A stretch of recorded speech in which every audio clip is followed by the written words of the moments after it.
World war को लेकर बहुत सी बातें कही जा रही हैं। कहा जा रहा है कि तीसरा विश्व युद्ध इसी साल 2020 में होगा। कोई नॉस्ट्रेडामस की भविष्यवाणी का हवाला दे रहा है।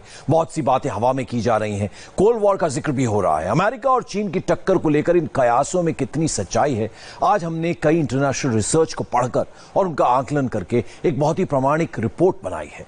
हमने कई बड़े एक्सपर्ट्स की थ्योरी को टीवी स्क्रीन पर उतारने की कोशिश की है। इस बहुत ही सार्थक विश्लेषण को आपको जरूर देखना चाहिए।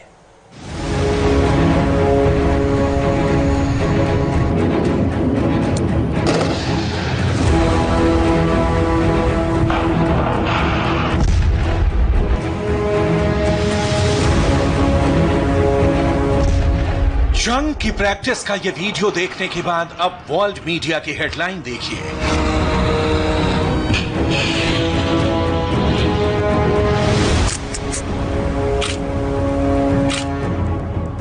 पूरी दुनिया में ऐसी हेडलाइन छप रही है और इन हेडलाइन से एक सवाल उठ रहा है कि क्या अमेरिका और चीन के बीच जंग के हालात बन रहे हैं? क्या दोनों के बीच जंग होगी? और अगर जंग हुई तो क्या वर्ल्ड वॉर होगी? चीन के खिलाफ व्हाइट हाउस और वॉशिंगटन डीसी से रोज बयान आ रहे हैं।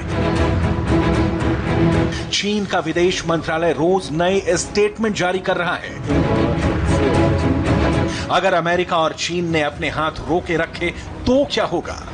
कई इंटरनेशनल एक्सपर्ट कह रहे हैं कि वर्ल्ड वॉर नहीं होगी। कोई कह रहा है कि कोल्ड वॉर होगी।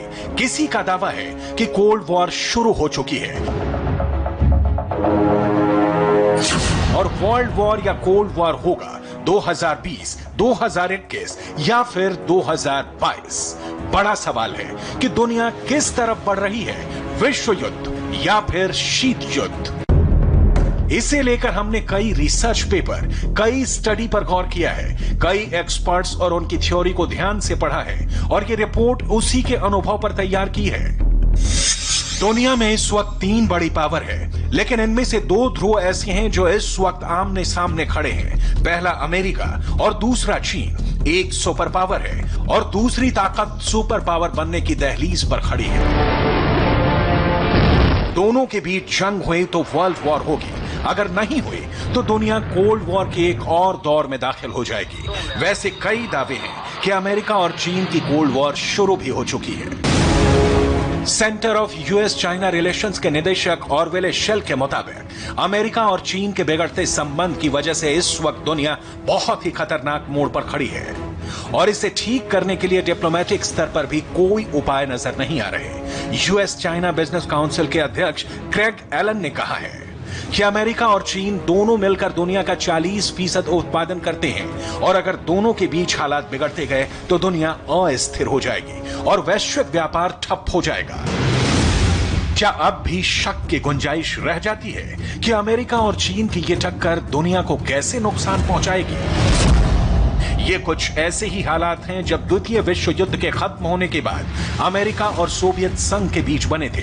दोनों दुनिया की सबसे बड़ी ताकत बनने के लिए एक दूसरे के साथ रेस कर रहे थे। लेकिन 1980 के दशक के खत्म होते होते रूस की हालत ऐसी हो गई कि उसके 15 टुकड़े हो गए थे। इसलिए मौजूदा हालात को रूस और अमेरिका के शीत युद्ध की नजर से भी देखने की जरूरत है। तब इसका भारत पर सीधा असर नहीं पड़ा था, लेकिन आज हालात अलग हैं, मोर्चे अलग हैं और एक फ्रंट पे तो सीधे भारत से लगा हुआ है, यानी कि चीन। इसलिए अमेरिका और चीन की टक्कर का सीधा असर भारत पर जरूर पड़ेगा और भारत भी इससे अलग नहीं रहेगा, फिर चाहे वो खालिस जंग हो या फिर कोल्ड वॉर। अमेरिका और चीन दोनों के हालात इस वक्त ऐसे हैं कि दोनों एक दूसरे से टकराना भी चाहते हैं, लेकिन सीधे तौर पर एक दूसरे पर वॉर करना नहीं चाहते। 2017 में जब से डोनाल्ड ट्रंप की सरकार बनी है, उनके आक्रामक रवैये ने इस कोल्ड वॉर को शक्ल देने की बुनियाद रख दी थी। पहले अमेरिका और चीन के बीच ट्रेड वॉर हुए। दोनों ने एक दूसरे के सामान पर टैरिफ लगाए। फिर कोरोना वायरस को लेकर अमेरिका ने सीधे तौर पर चीन को जिम्मेदार ठहराया। ट्रंप ने कई बार इसे चाइनीज वायरस कहा। तीसरा मुद्दा बना हांगकांग, जहां एक नए कानून लागू होने के बाद चीन के खिलाफ विद्रोह हुआ और अमेरिका ने भी कहा कि वो हांगकांग के लोगों के साथ है। चौथा है दक्षिण चीन सागर, जहां अमेरिका ने अपने 2 कैरियर भेजकर सीधे बीजिंग में बैठी जिनपिंग सरकार को चैलेंज कर दिया। और पांचवी सबसे बड़ी वजह बन रही है एलएसी, जहां इस इस वक्त भारत और चीन की फौज आमने सामने है। इसलिए अमेरिका और चीन के बिगड़ते रिश्तों का डायरेक्ट असर भारत पर भी पड़ेगा। अमेरिका में इसी साल चुनाव है और वहां डोनाल्ड ट्रंप को दोबारा चुना जाना या उनको रिजेक्ट किया जाना पूरी दुनिया की दशा तय करेगा। ट्रंप इस वक्त अपने चुनाव में एंटी चाइना माहौल बनाने को शामिल कर चुके हैं और चीन को मुद्दा बनाकर चुनाव में उतर रहे हैं। वहीं दूसरी तरफ शी जिनपिंग का दर्जा आज चीन में सबसे ताकतवर नेता का बन चुका है। चीन अपने बॉर्डर विस्तार को लेकर आक्रामक हो चुका है। चीन समंदर की सरहद को लेकर दक्षिण चीन सागर में अपने पड़ोसियों पर सैन्य दबाव डाल रहा है। चीन ने एलएसी पर भारत के साथ भी रिश्ते खराब कर लिए हैं और इस वक्त दोनों देशों की सेनाएं आमने सामने खड़ी हुई हैं। ये शी जिनपिंग की आक्रामक नीति है या कहीं ऐसी दीवानगी है जिसके आगे उनकी सरकार कुछ भी कर गुजरने को तैयार है। बीजिंग में जिनपिंग के नाम पर एक रिसर्च सेंटर खोला है। नाम है Xi Jinping research centre for diplomatic thought और यहां अब जिनपिंग के सिद्धांतों पर रिसर्च की जाएगी। ऐसे में अब जिनपिंग की तुलना सीधे चीन के संस्थापक माओ जेडोंग से हो रही है। यानी अमेरिका और चीन दोनों तरफ नेतृत्व के स्तर पर बहुत कुछ दांव पर लगा हुआ है। ये दोनों ध्रुव दुनिया का भविष्य तैयार कर रहे हैं, इसमें कोई शक नहीं। लेकिन यह भी सच है कि इस युद्ध या फिर शीत युद्ध का रिजल्ट कुछ हद तक सोवियत संघ के विघटन जैसा ही होगा। पिछले कुछ दिनों में कुछ घटनाएं ऐसी हुई हैं जो साबित करती हैं कि युद्ध नहीं होगा तो शीत युद्ध तो जरूर होगा और ये कुछ मायनों में शुरू भी हो गया है। शीत युद्ध के मायने हैं कि जब दो पक्षों के बीच सीधा युद्ध नहीं होता, उनके बीच में धमकियों का दौर चलता है या फिर लड़ाई परोक्ष रूप से होती है, जैसे वियतनाम या फिर अफगानिस्तान में हुआ था। ऐसे में अमेरिका और चीन के बीच शीत युद्ध को लेकर धमकियों का दौर जारी है। दोनों एक दूसरे के वाणिज्य दूतावास को बंद कर रहे हैं। ट्रंप की सरकार अब चीन की कम्युनिस्ट पार्टी के 9 करोड़ से ज्यादा सदस्यों पर भी पाबंदी लगा सकती है। ये पाबंदी आर्थिक भी हो सकती है और उनके अमेरिका में एंट्री पर रोक लग सकती है। अमेरिका और चीन के संबंध यकायक खराब नहीं हुए हैं। 2017 में डोनाल्ड ट्रंप का अमेरिका के राष्ट्रपति बनने के बाद चीन और अमेरिका में दूरियां लगातार बढ़ रही हैं। 2018 में शी जिनपिंग दोबारा चुने गए और वो भी ज्यादा पावर के साथ। सिर्फ 3 सालों के अंदर दोनों देश एक दूसरे से ब्रेकअप करना चाहते हैं। डोनाल्ड ट्रंप ने 2017 में अमेरिका का राष्ट्रपति बनने के साथ ही चीन के साथ रिश्ते तोड़ने शुरू कर दिए थे। 2017 में अमेरिका चीन के साथ ट्रांस पैसिफिक पार्टनरशिप से अलग हो गया। 2018 में ट्रंप ने चीन के साथ व्यापार युद्ध शुरू करते हुए 360 अरब डॉलर का टैरिफ लगा दिया। चीन ने भी पलटवार करते हुए अमेरिका से आने वाले सामान पर 100 अरब डॉलर टैक्स लगा दिया। अमेरिका ने हांगकांग, तिब्बत और शिनजियांग से संबंधित चीन के अधिकारियों पर प्रतिबंध लगा दिए हैं, तो चीन ने भी कई अमेरिकी नागरिकों के अपने यहां आने पर पाबंदी लगा दी है। इस वक्त यह भी देखना बहुत जरूरी है कि अमेरिका और चीन में मिलिट्री लेवल पर क्या चल रहा है। अमेरिका सुपर पावर है, चीन उभरती हुई सुपर पावर है। अमेरिका हर साल अपनी सेनाओं पर 720 बिलियन डॉलर खर्च करता है, यानी करीब 55 लाख करोड़ रुपए।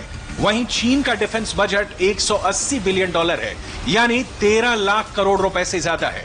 लेकिन अमेरिका का खर्च इसलिए भी ज्यादा है क्योंकि कई मायनों में उसकी फोर्स बहुत बड़ी है और पूरी दुनिया में उसकी सेना तैनात है। अमेरिका ने 70 से ज्यादा देशों में छोटे बड़े 800 मिलिट्री बेस बनाए हुए हैं। चीन के आसपास ही दक्षिण Korea, Japan, Singapore, Thailand, Philippines और इंडोनेशिया में अमेरिका के सैन्य अड्डे हैं, जबकि चीन के पास विदेश में एक ही मिलिट्री बेस है। अफ्रीका के पूर्वी तट पर जिबूती में चीन की सेना तैनात है, लेकिन अब वो बलूचिस्तान के ग्वादर में भी नेवल बेस बना रहा है। इसलिए अमेरिका अब भी चीन पर हर लिहाज से भारी है। अमेरिका की सेना बहुत बड़ी है, उसकी एयरफोर्स और नेवी की रेंज से लेकर टेक्नोलॉजी तक चीन कहीं अमेरिका के बराबर नहीं है। चीन और अमेरिका के बीच जंग का सबसे बड़ा एपिसेंटर दक्षिण चीन सागर बन सकता है।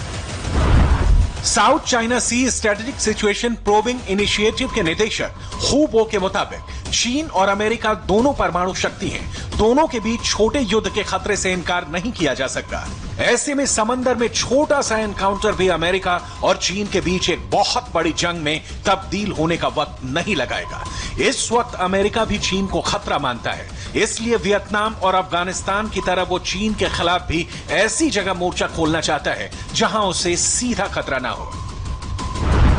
इसलिए ये दो मोर्चे फिलहाल उसे दक्षिण चीन सागर और भारत में तिब्बत सीमा पर नजर आ रहे हैं। दक्षिण चीन सागर में अमेरिका अपने 2 सुपर कैरियर भेज चुका है और अब उसने भारत को नए हथियार बेचने की एक तरह से पेशकश कर दी है। यानी अगर अमेरिका और चीन के बीच अगर युद्ध होता है या फिर शीत युद्ध होता है, दोनों ही लिहाज से भारत इस पूरे सिनेरियो में शामिल रहेगा। भारत हाल में चीन के प्रतिद्वंदी जापान के साथ नौसेना का युद्धाभ्यास कर चुका है। दक्षिण चीन सागर में भी हमारी नीति तटस्थ है और उस विवाद का हल संयुक्त राष्ट्र के नियमों के हिसाब से होना चाहिए। ये सब ऐसी बातें हैं जो भारत को उस कैंप में खड़ा कर देती हैं जो चीन के खिलाफ तैयार हो चुका है। और अब वो